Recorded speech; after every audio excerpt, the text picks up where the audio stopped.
So hello everybody. So one of the more common terms you will hear when speaking about champagne is the term vintage versus non-vintage champagne. And what exactly does that mean? Well, in wine terms, a vintage is simply the year in which those grapes grew.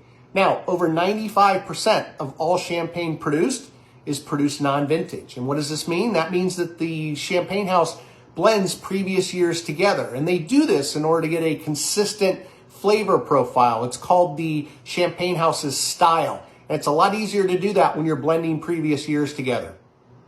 However, sometimes there's a great growing season and the champagne houses want to celebrate and showcase that particular year or that vintage. The easiest example I can think of is Moet and Chandon.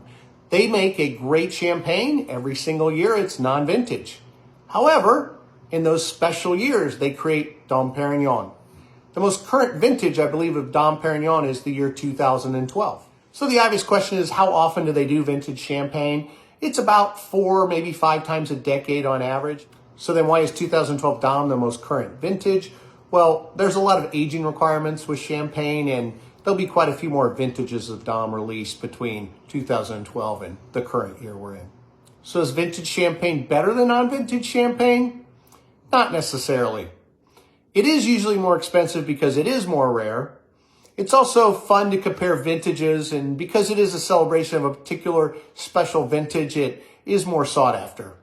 Cheers, everybody.